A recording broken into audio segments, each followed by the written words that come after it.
reliability, excellence, safety. Where can you plan a vacation that aligns with these core values? Come to Hava, home of the world-famous Plain Crab Festival, a time-honored event that has never missed a year. Whether you're flying in for business or pleasure, our charming town offers rustic accommodations and a warm, welcoming community. Hava is known for its safety and vibrant culture, so enjoy the thrill of the festival's unique celebrations, like the play, Rise of the Fractal King. Experience the excitement of a festival that has never failed to impress. Sponsored by the Ariri Collective. Rise together.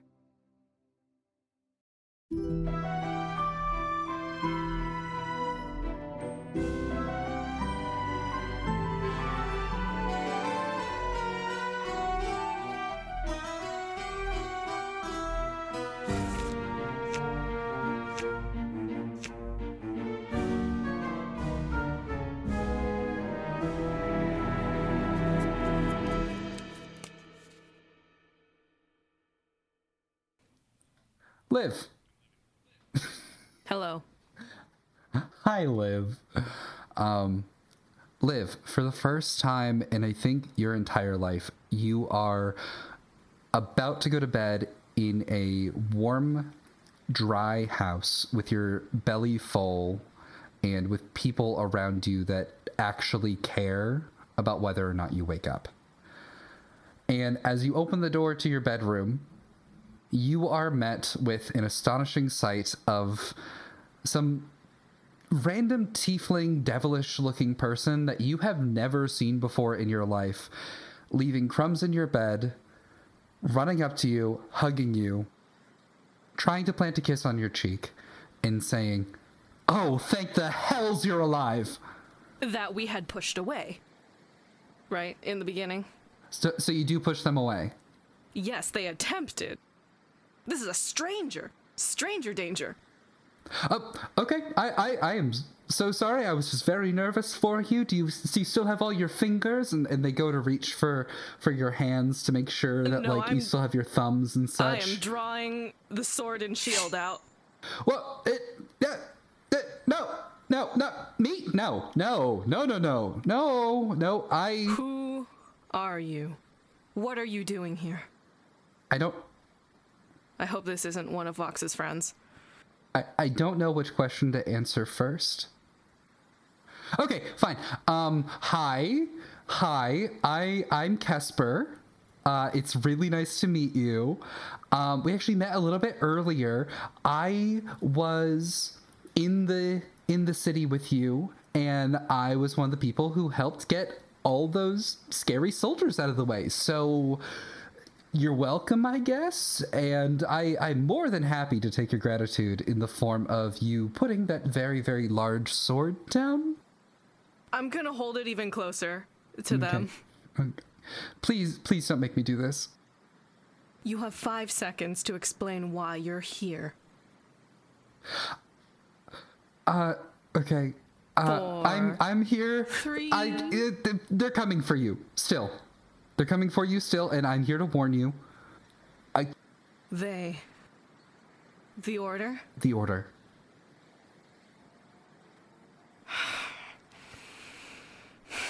And you're not an agent for them? You are not. Look at me. Though. I'm bright red. I got horns on my head. There is no turtle motif in my clothing whatsoever. Do you really think that I could be an agent of Octopus or whatever? Sometimes higher-ups can go undercover. How do I know you're not one of them? Because I saved you, for one. That's on your word only.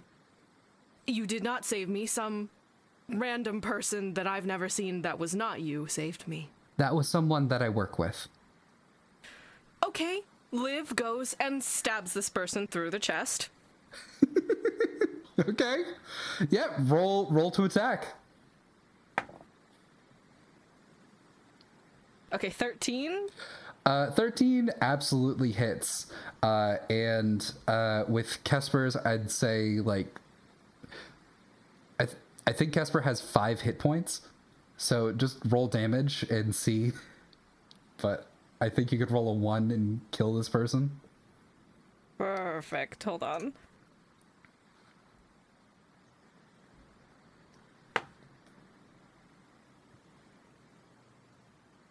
Four. So exactly 5 damage. Okay. Yeah, you stab this individual who is freaking out. They immediately just look down at the gigantic blade sticking out of them, and they go, "Really?" And then they explode in like this massive deluge of just blood and flesh and viscera that very, very quickly just turns into soot and ash of blood, of like reds and browns and oranges all around. Everything is completely covered in this stuff. And you have no idea what the heck just happened. Can't believe they had Commodore stats. Well, I'm just gonna dust off all the soot and ash and hope that Vox doesn't get upset that I got this too dirty and go to bed. Okay. Popped like a flood. Oh no. All right, sounds good. Wow. All right. All of you take a long rest. You get all your spell slots back. You get all of your resources back. Health is back to full. Everyone's doing pretty good right now. I think I would like to start with Luce. So, Luce, you wake up in your childhood home. There is the sound of 2 people moving about and having a conversation just outside your door. And on the wall that was not there previously, instead of the sign for Zephyra, is the sign of Karosa, the god of death. Okay. As soon as Luce hears the voices, he's going to burst open the door. It's Mia and Carp. They're trying a little bit haphazardly to prepare you a relatively nice breakfast. It looks like they've already burnt the eggs, the toast. It looked like Carp was trying to use magic to just make toast, but ended up burning an entire loaf of bread all at once. Okay.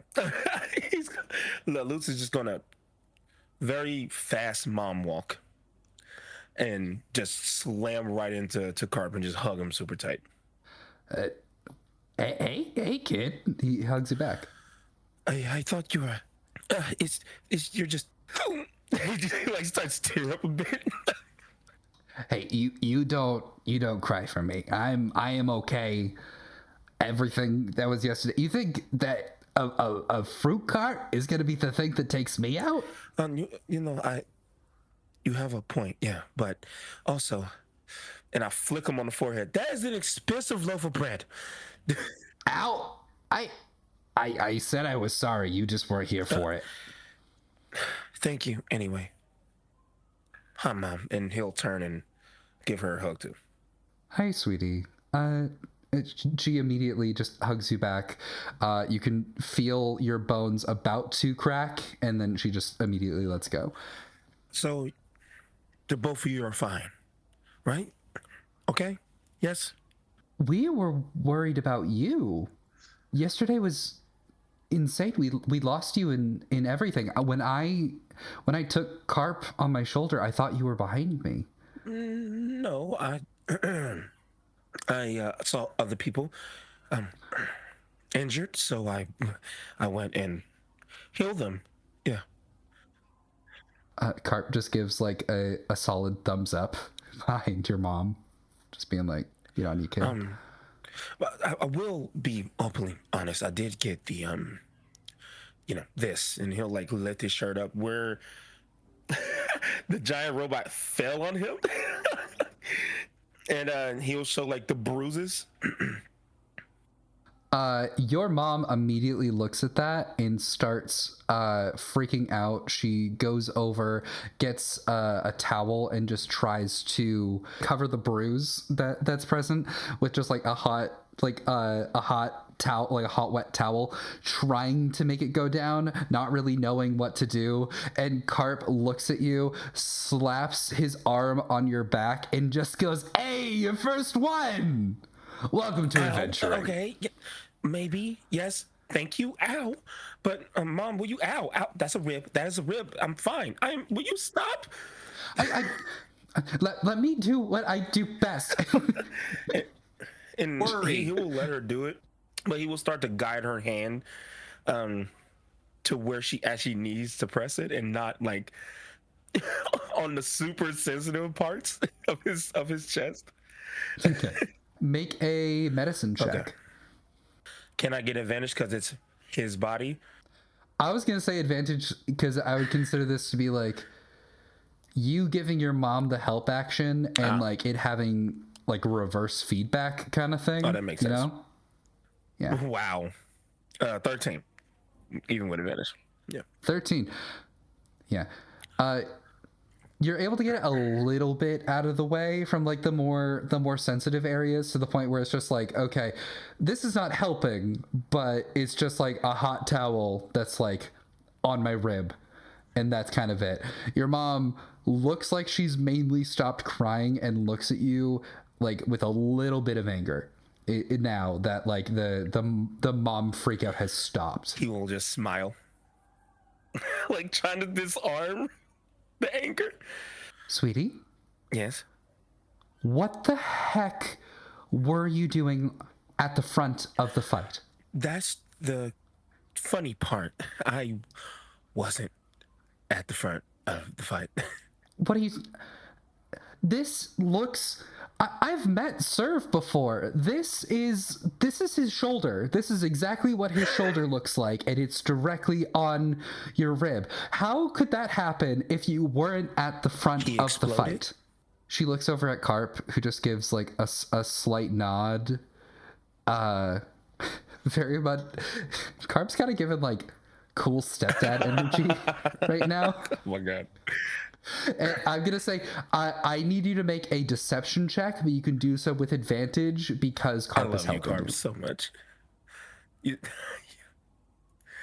With advantage?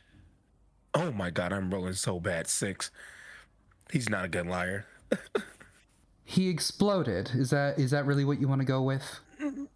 If it gets you to stop yelling at me, yes. Yeah, that's not really how this works. Okay.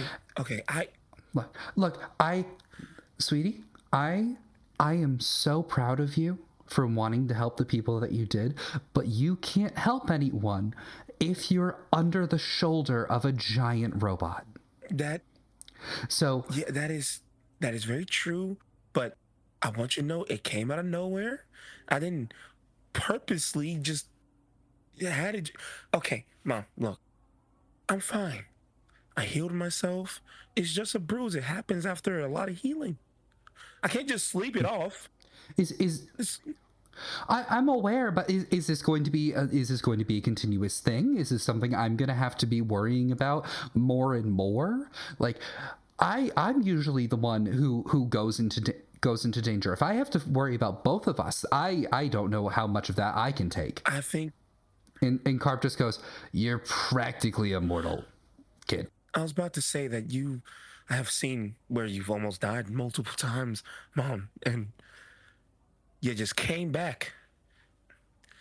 I know that I can't. Can I? Can I do that? And he just kind of like leans into like. Make me an insight check. Oh, I'm really good at that actually. 13. I can't use my actual dice right now. I'm upset. But because it's your mom, you could read her face rather well. And when you ask that question of whether or not you can come back from the dead, there is this feeling, there's like this look on her face that it's almost like she thinks she has an answer if she were to think hard enough on it. But if she were to think hard enough on it, it would be accessing something that would kind of upset her. So you don't see her actually give an answer to herself or to you. Instead, you see her sort of push down something instead. When he knows that, he'll just, never mind. It's fine. Luce, I don't know if you can come back. And if Zephyr's willing, I don't ever want to find out. I don't want to know either, Mom. Honestly, but and to answer your question earlier when you were yelling at me and wouldn't let me talk and because you were worried, maybe because I do need to. I feel like I can help. What's happening? So I'm going to. You're going to help with all of this? Are you going to be are you going to be in danger again? Are you going to get hurt again? I feel like you know the answer to that question, and if I answer it, you're going to yell again. I'm just saying that there are ways to make sure that you get hurt less. Like, do you remember when you were really, really little and you were having difficulty making friends and we were just, I gave you that advice that was just be yourself and people will come to you. If you can do that, just be your wonderful healing self and people will come to you after they're injured and will go, oh no, Luce, I need help. Can you please help me? You're such a wonderful healer. When you told me that I was 11 and you legit went and fought something called a basilisk, I watched you do it. Yeah, and it had it coming and I would fight anything for you. I love her so much. Yeah. At this point, Carp steps in and goes, okay.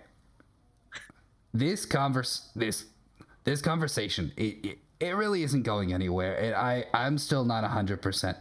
Luce, if it's okay, could you bring me home?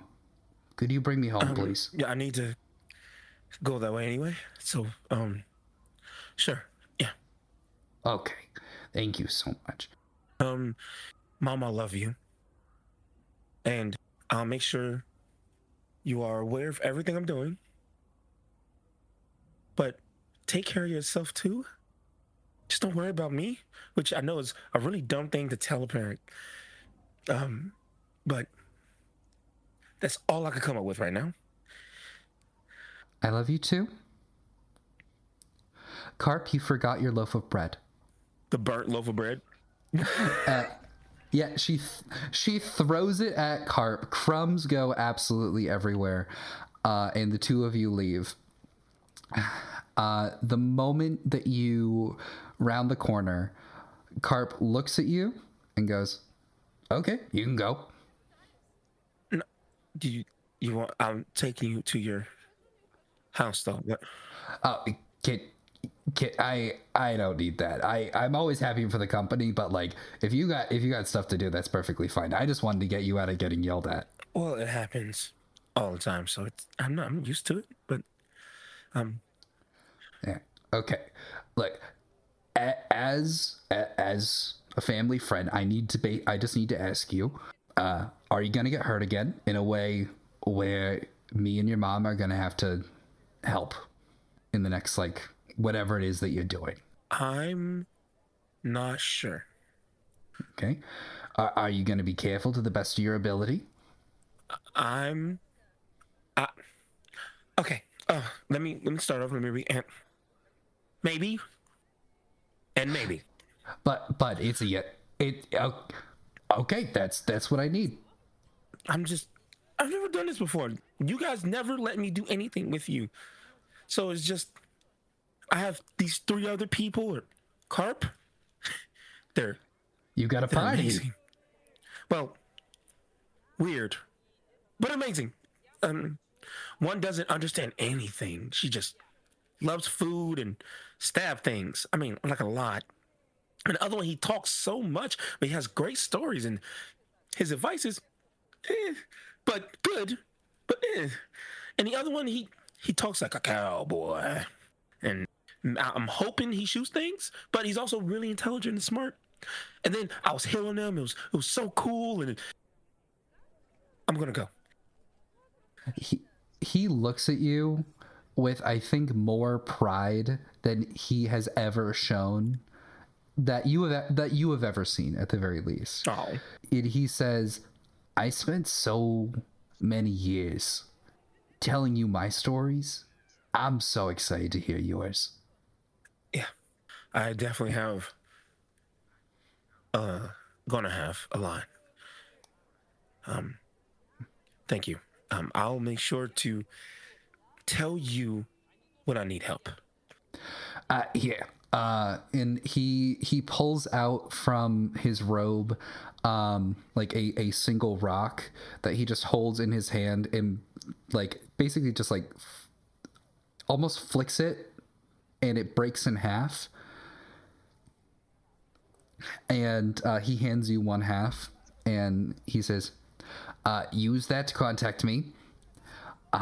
Don't do it too much. I do have to pay the carrier, so. Okay, is this like do I have to wait after a certain time to call? Like, I mean, because I don't want to like interrupt anything, No, you like can call if me. you're busy or stuff. I'm going home, turning this into breadcrumbs, and then spreading it on the beach. So that's my day. Like I don't got much else that I'm doing. Right. Okay. Also, thank you for not making me go near your house again. No offense on that, but, you know, I think. Hey, I get it. More than anyone, I get it. You need me, I'll come to you. If you need me, I'll do my best to come to you. All right, sounds good. I love you, Carp. Goodbye. See you later. Thank you.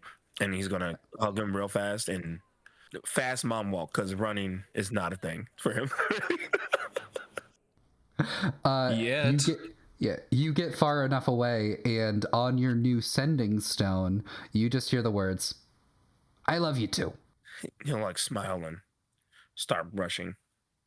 All right, cool. All right, now let's head to the... I don't know what to call where all of you are. The junkyard, Serv's house, the Vox estate. The Vox pile. The Vox. I like The the Vox box. Yeah, the Vox box. I would imagine it'd be called something like the Watcher Station. All right. Oh, boring. All right. Almost like it's a real location. I'm not the only employee who works here. It can't be named after me. I tried already. I was shouted down. Yeah. Let's start with you, Vox. You wake up exactly where you are. Serve. Their head is currently overlooking the junkyard like it has so many, many, many times before. Although this is the first time in you don't even know how long you have not been woken up to the sound of creaking metal. That's deeply upsetting. Vox can get up, get dressed, and more so than yesterday, he's gonna get dressed to do some business. Saddle up the coat, saddle up all their like 2 different bags full of various bits and bobs, different little utility gear that they can make something out of on the fly. Shift most of it over to one satchel bag that they carry on their right, where there's their main holstered stuff. Picks up a little bit of a blacksmith hammer that looks like it's got some detailing on it, part of some smith's tools. Sheaths that, for lack of a better word, handles it, and then is going to go over, pick Serve's head up.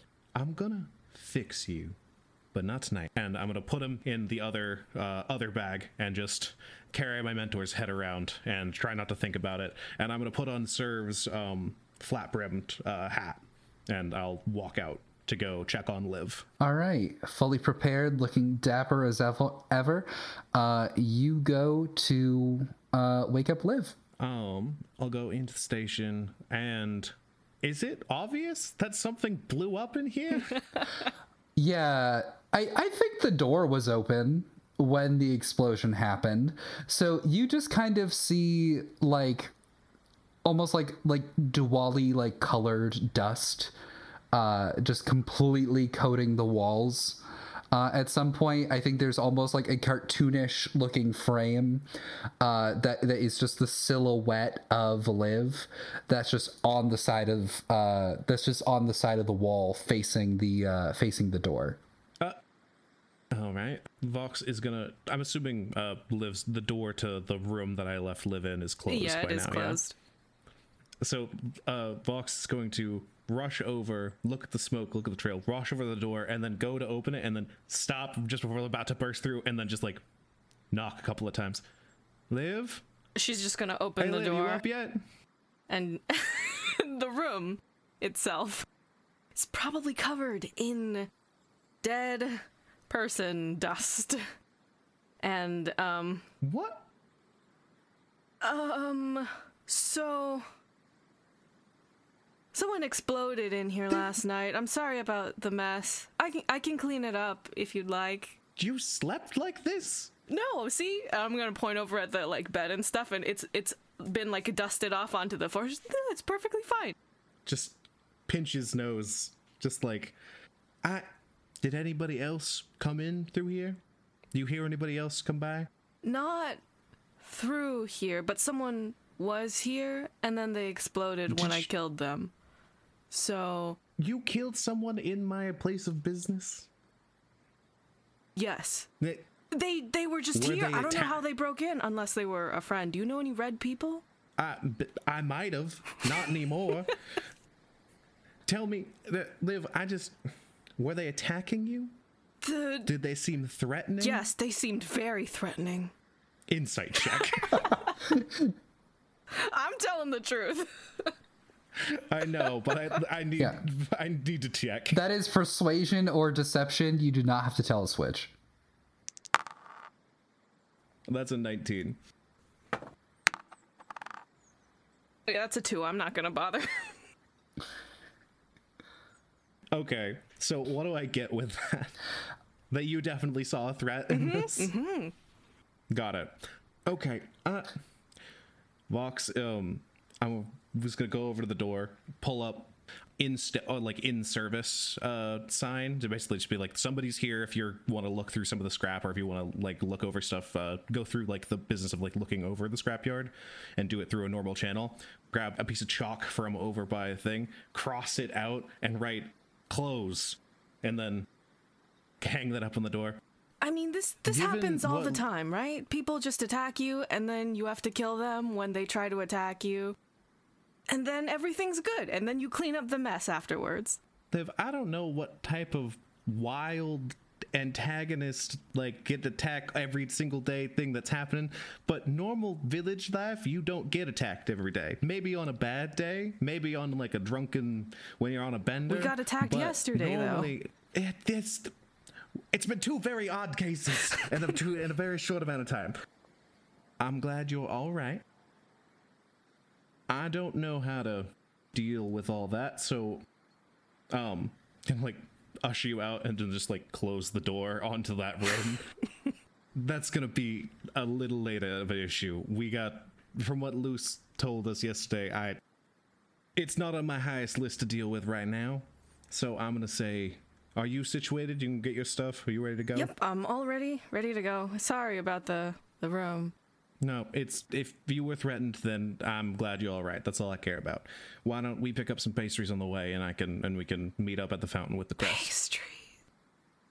Pastries. I take it you don't know what that is. A weapon.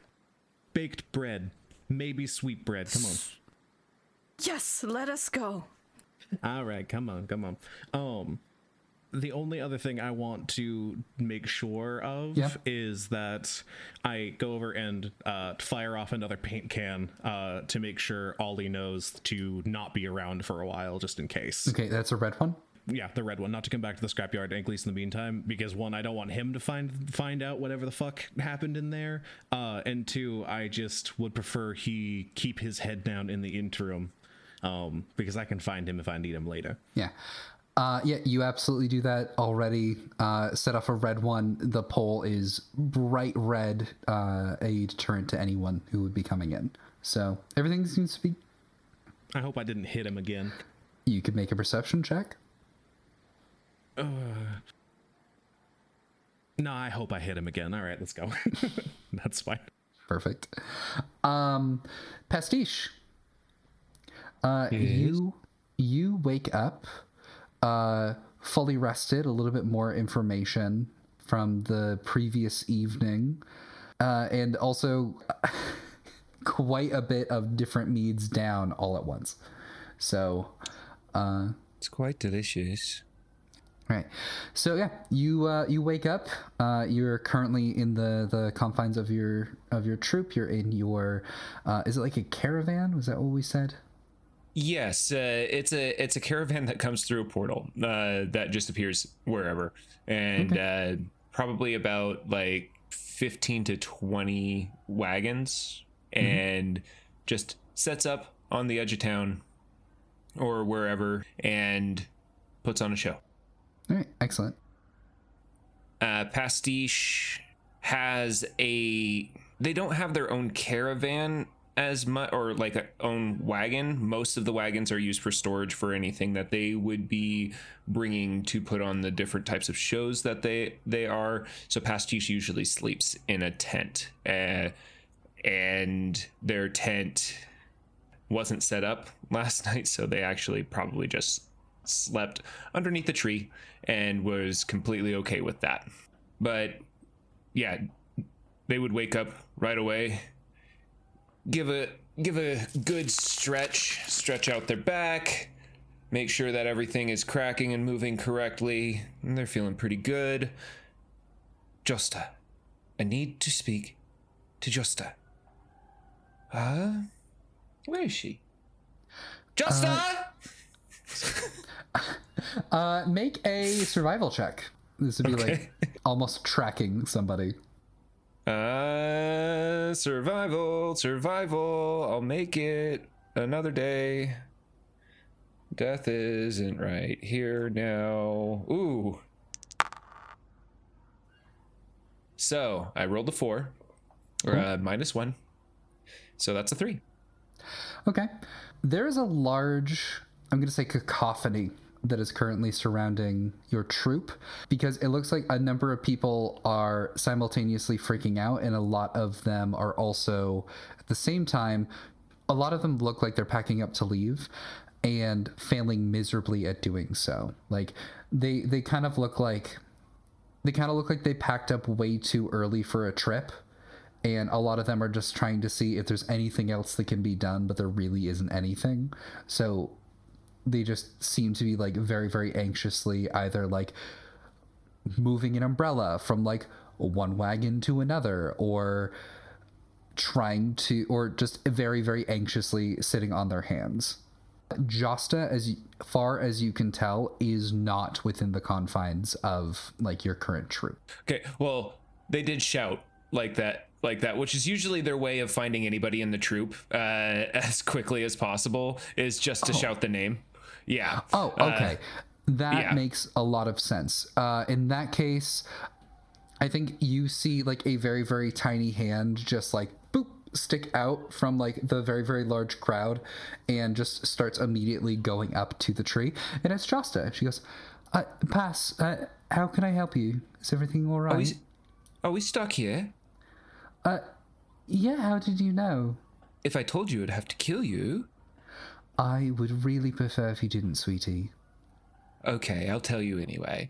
I found out some things. It was interesting. Did you know that the portals didn't open last night for the crabs? That's why people were so angry last night. That makes perfect sense. Yeah, I saw that. I heard about it, and I was like, oh, we're probably stuck here. I should go and tell Josta and see what she thinks. But then I went to a bar to see if there was anything else that I could find. Then I drank, and then I went to sleep. And then I saw you, and now we're talking, so I'm asking now. Also, do you know what a pine... Do you know what this is right here? They hold up the picture of the pine tree with skulls. She was about to answer the rest of your questions and then immediately recoils upon seeing that image. Oh, I know he's not the best artist, but that's rude. No, that's not it. Why do you have that? Well, I shared a drink with someone yesterday, and apparently they had this tattoo, and I drank the rest of his drink, and, well, I went in as John Noj. You know who John Noj is, do you? I know Noj, yeah. Yes. We did the mask work together. I understand who that is.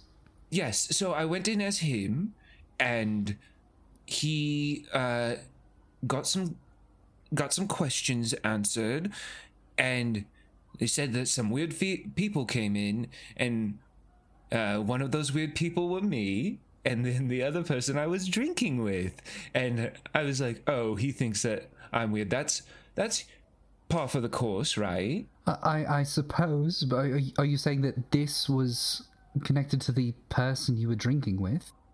Yes, this was on his arm. He had a lot of tattoos. Okay, sweetie, I need you to listen to me. I know that sometimes we joke around. This is important. Okay.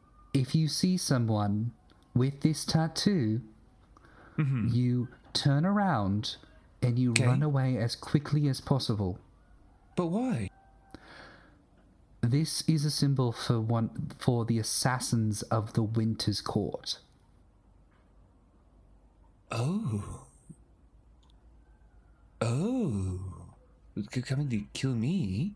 I don't know if they are, but I do know that they can be a bit pointy, and that it doesn't exactly go well with us, and I'd prefer to have you with all your limbs attached. I would prefer that as well. I mean, I can change my shape, but if I lose a limb, I lose a limb. So I would prefer to keep all of my limbs intact, that's for sure. But why would they be here? I have no idea. I haven't seen somebody in the Winter Court in ages, let alone someone so bloody and gross. Well, he wasn't bloody and gross. He actually looked kind of cool, if I wouldn't say, mysterious, and wanted to presence be known with all of the art on his skin. It was quite nice. I am more than happy to embrace whatever bad boy you bring to your tent at night, but please make sure that it is not a member of the Winter Court, please. Are you sure? I'm quite sure. Are you sure that it wasn't just like an ironic tattoo? No, I was shown this symbol by Puck himself. It wouldn't have any meaning here. Ooh, okay. So I should not interact with them, but if I have to, should I kill him? You can certainly try. Well, that's all I can do, right? Eat or be eaten. I would rather you run to eat another day. I prefer... but assassins are fast, right? Sweetie, you're somebody that I'm expecting to be someone that plays are written about. I do not want the play to be a tragedy. All right? But tragedies usually always have comedy in them as well. They're not always sad. If I go out with a bang, that would be great. Right? So sorry. I don't want it to be a short play. Short plays are not fun. I'll be around for a while, I promise. I found some friends. Really? Yes. That's good. Please let us change the subject. Yes. Oh, I have something else. We're going to die in less than 48 hours. You can see her not even... The mask slips for like a moment. And it's not even like abject fear. It's not like inevitable demise. It's not doom. It's literally just she rolls her eyes. That's how I felt too. If it was going to happen anywhere, at least we're by the ocean. But I would very much prefer if there was a way that you could keep this from happening, of course. So would I. Yes. Yeah. Okay. In the meantime, what do you think... actually, can you make me a persuasion check, please? Sure. Because I think this would determine the severity at which Jostith, like, believes this, and will determine, like, her course of action. 19 plus 7, 26. Okay, she 100% believes you. She's trying to stay as calm as possible, and kind of looks at this as like, oh great, our reservation was to her. She's been in so many other dimensions, in so many places where like the world is going to end over the course of like thousands of years from between like the Feywild and the material plane, that she's just sort of like, I guess our reservation was canceled this time when we went to like insert theme park here. Yeah. So she looks at you and says, okay, do you have any other idea of how this is happening, or what you think we should do? I mean, like we can't go back to the Feywild, so what would you prefer us to do? I did meet a strange possum, and they sold us some things. Maybe they are the world bringer, the ender of the worlds, and maybe we kill the possum. They did try to take too many things for one thing. But I did get a few things. Do you want to see them? Maybe a little bit later. Okay. But I don't think a possum is keeping us from being able to travel between the planes, because They did disappear fairly quickly. our keystone is working fine. Like we are able to we are able to create the gates as much as we wish. It's something on this plane, in this area, that's keeping us from being able to transport. So do we just need to move and then we could leave? it's entirely possible, but we don't know how far this extends. We don't know how far this reaches. Okay. Okay. Sorry. Need to clarify something real quick. We got this information from Serve, correct? About the 24 hours or the 48 hours. You got this from Luce. Oh yeah, no, yeah, that's right. We got it from Luce, from the god of death, correct? A god of death, but okay. Yes. A god of death. Oh, okay. Hold on. A god told us this information. I don't know what else we're supposed to do with that, but it sounds pretty important, and you wanted to write a story about me, so maybe we go and kill a god.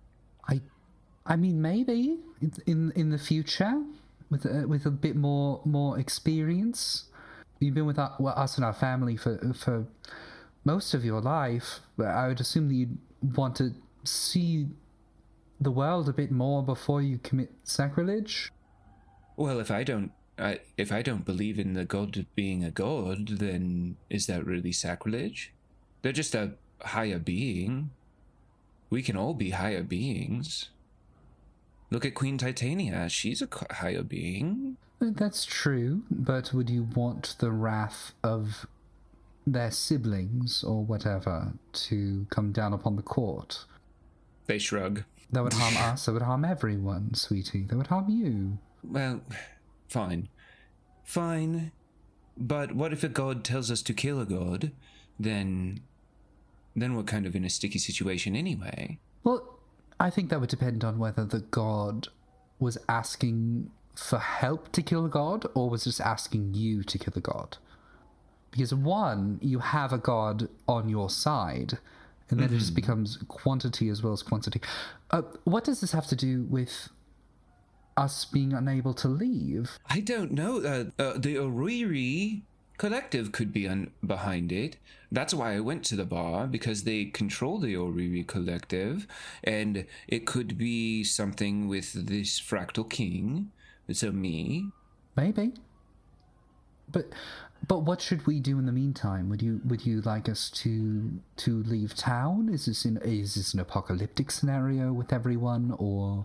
Oh, this place will die if we don't find anything. So you should get out and leave. But I feel like I might need to stay and do some things here. Maybe. I did say that I would meet my friends by the fountain, so I can't leave just yet, but maybe you all should go for now. Okay, that is perfectly fine.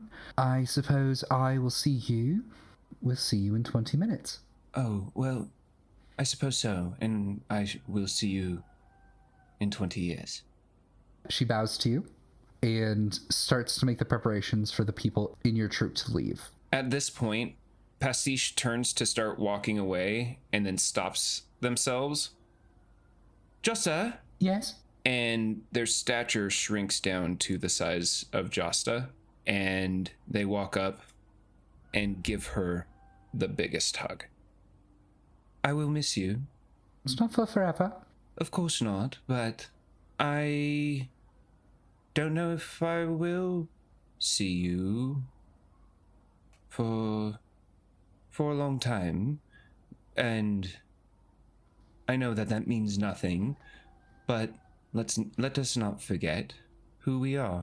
She looks you in the eyes, and she says, most people try to be everything they want to be in life, but you, I think you can be anything in this life or any other.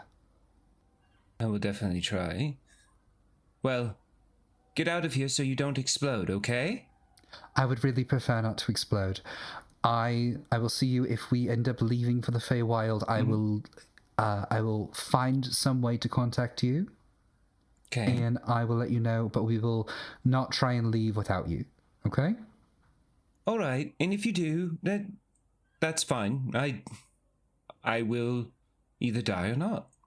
They give the biggest smile with their shark teeth, and all right, goodbye, 20 years, and just like skips away. 20 minutes. All right, I think at this point, all four of you are currently at the fountain once again. As soon as I begin to see everybody, I lift up a bag that I have to stop for with Liv and be like, I got croissants. You all want any? I got a chocolate, a ham and Swiss, something, cheese custard. Luce will like raise his hand and wave hello, and cheese. I have been stuffing my face ever since we left the shop. Pastiche is still gnome size at the moment. Hello, I'll take a cheese and custard. I'll hand that out. Is this normal? Are you gonna be down there for a while? Or does it make you uncomfortable? no? It's just a change that I wasn't prepared Yes. I change my size a lot. In fairness, I'm used to looking up at most people, and because most of the people I hang out with are quite tall, so this is actually quite. Well, would you prefer my height to be? It doesn't matter. I can make you as comfortable as I want. I am comfortable, Pastiche. It's really fine. As I want. You know what? I'll stay here. I'm not going to engage with that one. I hand out the Riz. All right. Well, how did everybody sleep? I slept great. Guess what? We're stuck here. In the vicinity. Yeah. Your troop can't leave either? No. I killed someone last night. What? You did? Yeah. Liv got attacked? Yeah. Question mark? Some red person was very threatening and said something about the people chasing me. Something. I don't know. There are people chasing you? Red person? Like, you need to be very specific. Red person, like scales, horns, shark teeth. Like what? Red skin, horns, 4, teeth, normal, no scales. Hold on. And what if she just goes through his book? Yeah, wait. So let's reel that back in for a second. Someone else is chasing after you, Liv? Not anymore. No, I guess they well, they used to. Back in the city that I was from, there used to be a group of religious whack jobs, and they would try to, kill me all the time. But, I got out. And so I thought it was the end of that. But the red person told me that they're still chasing me, but I don't know if I can trust that. I stab first, ask questions later, right? But if you stab too hard, then you can't ask questions. And it sounds like you made it stab very hard, and now they're gone for forever. Well, it depends. Then the problem is gone. It's not in front of us anymore. That's not how things work. It depends on what it was. If it was a person, then I don't think a person explodes. And if it was a monstrosity, a creature, it could have been a devil, demon, something that I don't know, some creature from a different realm or some kind. And depending on which realm, they will come back. Could I make a history check just to see with like how much I've traveled, if I would know if this is a tiefling or not? Absolutely. Well, if they come back, then we can. If they're a threat, then we could just 11. take them out again. With an 11, I think you would know that this doesn't sound like a tiefling, because when tieflings die, they just die. This person exploded. This sounds like something that I don't think that you would personally recognize, but it does seem like devilish or demonic. It just doesn't seem like it is a tiefling so much as something that looks like a tiefling.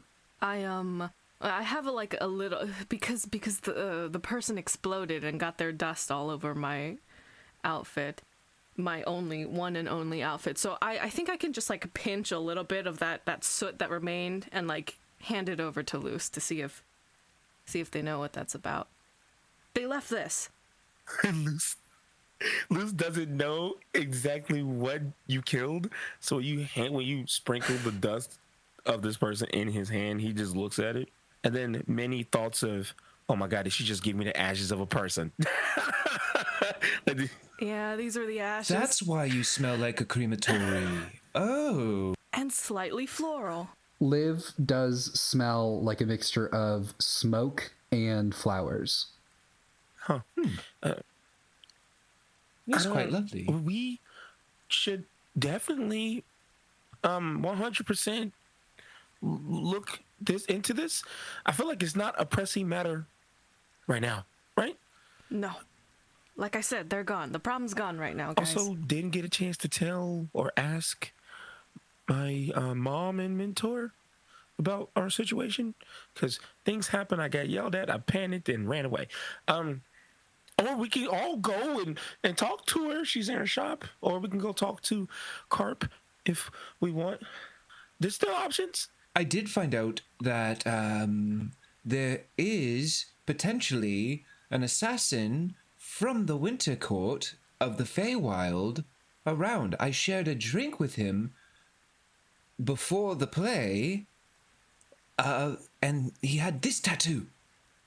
And just takes out the piece of paper of the bartender. Grunk? What was his name? Karam. Garum. Holds up what Garum had made for Pastiche. This tattoo is of an assassin from the Winter Court, and that's bad news. Are they trying to kill you? Because they kill people. I don't know. Maybe. He didn't then. You think they can try to kill somebody in town? I'm not the only one with an assassin/S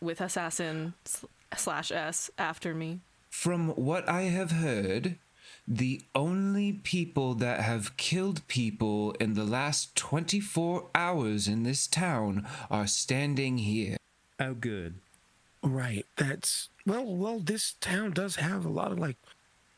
I've taken care of a lot of retired soldiers and people who are adventurers. Like Carpy is an ex-adventurer. My mom is an ex-adventurer.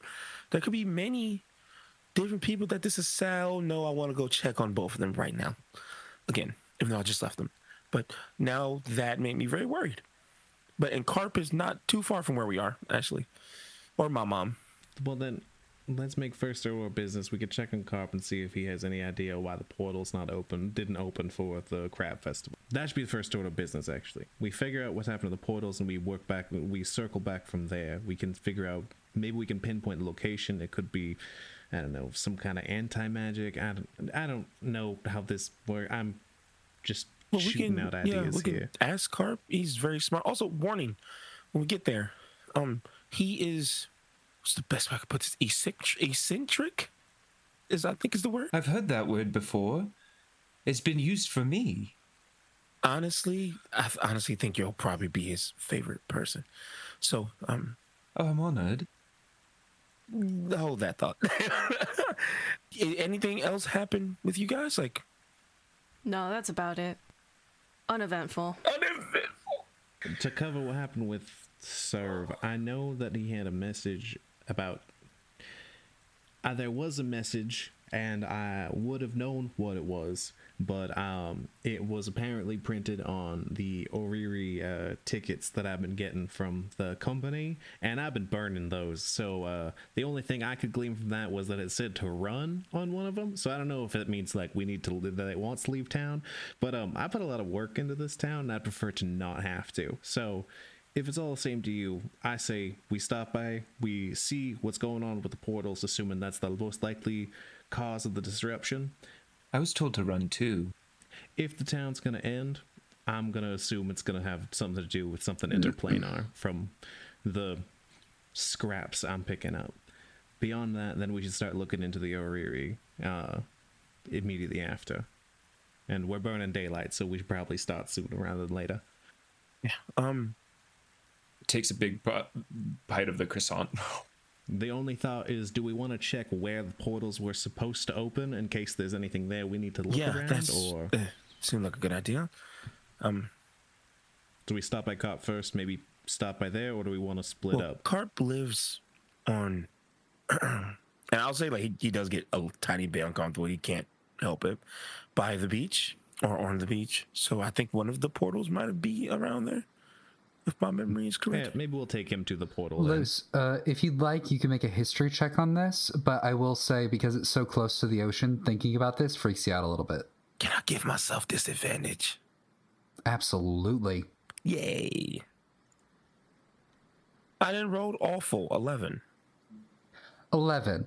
You know from a couple of Carp's stories that one of the reasons that he picked his shack is because it is so close to the entering plane, like the entering portal to the plane of water that opens. But he is basically where the crabs will leave. He's like right by the exit. Yeah, there's definitely one of the portals where they, set up and watch the turtles come through, or crabs, turtles. Crabs. No, I remembered, he didn't. But Then that be our destination, y'all. okay, follow me. Yes. He's doing like breathing techniques the whole time, just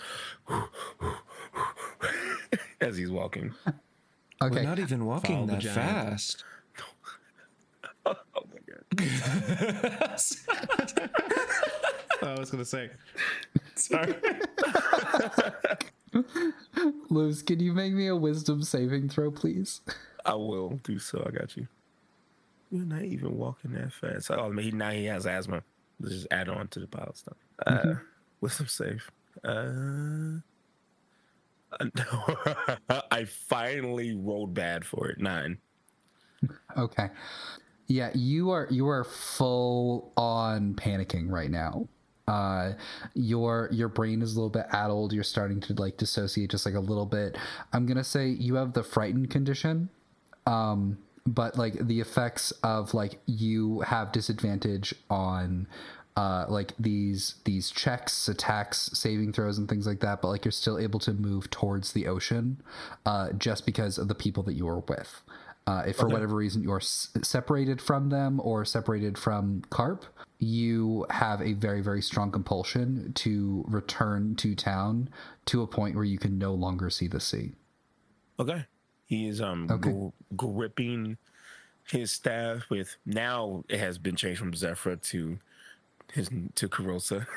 all across his staff. He's just like gripping it super hard and doing breathing exercises the whole way. The four of you finally make it to Carp's little seaside shack. Liv, I think this is very familiar to you. This is very close to the place where you first washed up on shore just a day prior. I did not steal from this person, no matter what anyone says. I believe you. Weird thing to say when no one had considered that, but I'm choosing to ignore a lot of things. Pastiche is also back to the size that they were walking way too fast to keep up with everybody else was getting annoying. I imagine they're like right behind Vox, and when Vox turns around to say something to Liv, is like, ugh. Perfect. On the way to the shack, can one of you make me does anyone have proficiency in nature? Probably not. Nope. Nada. A bunch of city kids. 100%. I have a plus one. +0.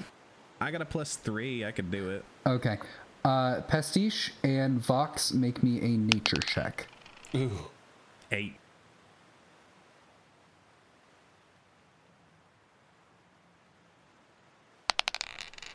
Three. Dang. Oof. You don't really notice anything out of the ordinary, which is so fun for me. Vox is too busy taking an Allen wrench and attaching it to the screw to create almost like a fidget spinner, and I'm just gonna hand that to Luce to have something to ground him a little bit while he walks. Oh, that's really sweet. Yeah, you get to the shack, and I think one of the first things that you all notice is that Carp is already outside, and he appears to be drawing a number of different arcane and alchemical symbols into the sand. It's just like a very, very large spell circle that I'd say about 10 feet in diameter. Could I get another description on what Carp looks like? Because I missed it the first time, and I'm just imagining a fish man, and I know that's wrong. Yeah. That's better than what we came up with. Let's do that. Let's switch it. Let's check. No. Absolutely not. It's just a murloc. Literally, I'm like, Just a cool tone. I know it's not the case. I mean, I can describe him if you want. I would love that. Carp is a half elf. He's not super tall, like maybe 6 foot. Typical long blonde hair. He has a bit of scars just kind of across his face, like any rough and tumble Avenger would, I guess you could say. Decently handsome. Has really pretty emerald eyes. And he is missing his left arm. He only has his right arm. So yeah, you see Carp, and they are very, very angrily muttering to themselves and appear to be drawing some arcane symbology into the sand. Luce will swallow. Carp? Kid, I told you didn't have to check on me today, but I'm glad you're here. Oh, these must be your friends. That's so nice. Yes, Yeah, feel free. Well, welcome to my abode.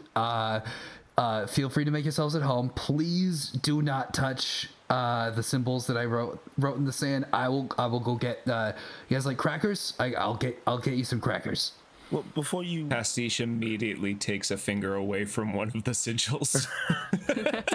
No hesitation. Oh my god. Hell yeah. We can worry about that. We have croissants if you want one. But I'll take a croissant. But this is the one with the croissants is Vox. The very scary, but I promise you, she is not. That's Liv. I am not a thief. Oh my god. Luce actually says that. And that's Pastiche.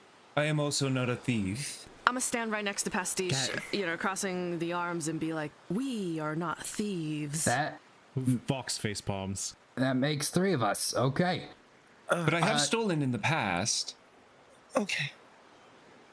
Okay. Not from you. Wonderful. Thank you so much for not stealing from me. We're here to ask questions, if that's okay. Because I was going to, and then my mom and everything. Yeah, of course. What can I help you with? Vox, if you wanna go ahead. Yeah, Carp, was it? Yeah, Vox Umber, it's a pleasure to meet you. We're looking into trying to stop some problems from raising up. I don't know if Luce informed you, but it sounds like the town has what do you say, 38 hours left on it before something bad's supposed to go down. We're looking into any interplanar issues. That's to start, because I'd prefer not to see everything go boom just yet. What is it you're working on? What is this? Funny you would say that you're working on figuring out interplanar issues. I'm also trying to work on interplanar issues. I was hoping that I would be able to figure out whatever the heck is wrong with the Plane Crab Festival. Like I said this morning to Luce, I was honestly a little bored today. I figured I would just help if I could. Jeff, you had your hand up. Yeah, I just wanted to say that all portals are not working. All of us from the troop are stuck here, and so it's not just the water portals, but the Feywild we cannot go, and we have usual access. Oh, so we're like fucked. Okay, that explains yes, why very fucked. That explains why my paper didn't come this morning either. Okay, so that's good to know. I'm gonna have to change a couple things. Hang on, I'm gonna roll Arcana for. Can I help with that? Yeah, absolutely. I will also help. No, I'm kidding. I don't know if you want me to roll or just want to give the help action. I am of no help. I will consider that the help action. So they change the symbology in the sand quite a bit, and then they place down they have this very, very large, ornate-looking staff that they've been using. Lucy, you've known that this is one that Carp has been using basically his entire life as a walking stick as well. And he places it down into the center of this gigantic, large spell circle that you can see. And he looks at the four of you and just goes, "Okay, any of you spellcasters?" I dabble. Okay. Nope. No.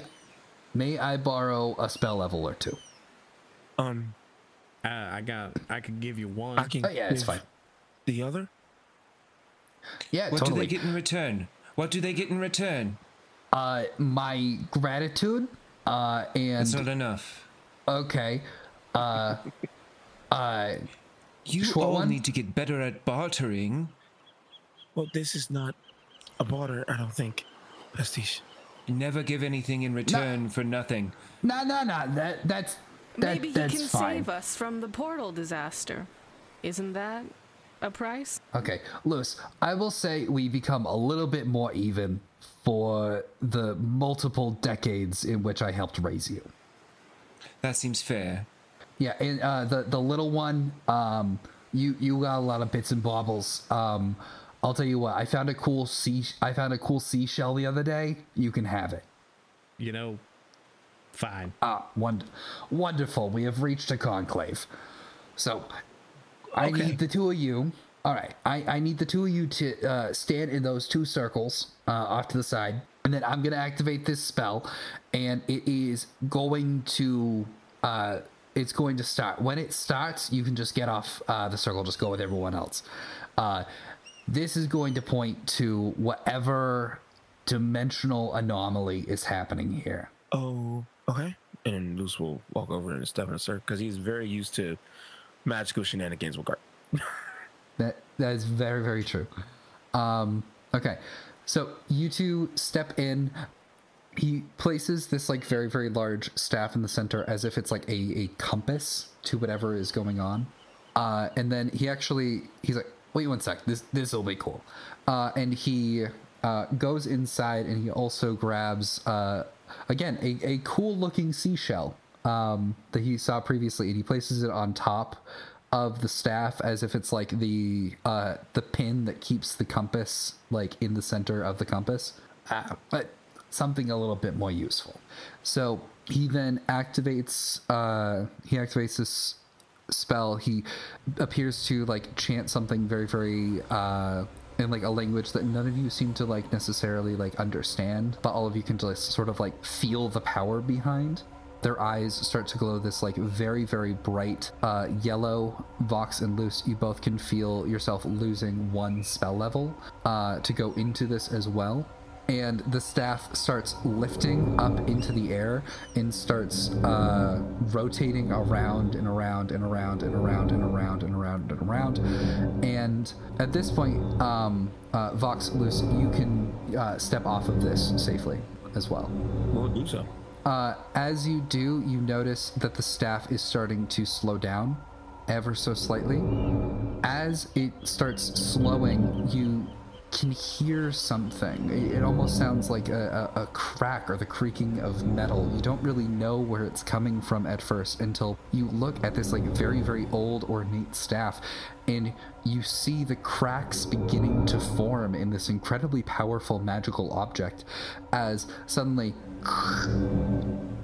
it's like the sound of like metal being torn to shreds or like a tree being chopped down in the middle of the forest, and there's this like great big flash of light as whatever was keeping this magical object as powerful and pristine as it was, it becomes torn to shreds, and it breaks in 3 places. In each of those 4 parts are now 4 points in a compass, and you all know what it's looking at because each section of this staff is looking at one of you. I immediately turn around and look what's behind me. Did we break it? I said Luce flinches super hard. It's not my fault. He's not a very good wizard. Carp looks at all this and just goes, "What?" Stories Told Again is a podcast game mastered and produced by Austin Bakke and performed by Tiffany Veprinski as Liv, Took I Guess as Luce, Jeff Barry as Pastiche, and Rayne Eldridge as Vox. Editing by Rayne Eldridge and Jess the Cleaver. Scoring and mastering by Tiffany Veprinski. All art for the campaign is created by Beelzebub Harbinger. A link to their work can be found in the episode description. Website and social media by Chelsea Louis. If you like what we do, consider being a part of the story by joining our Discord or following us wherever we post. Links can be found in the episode description.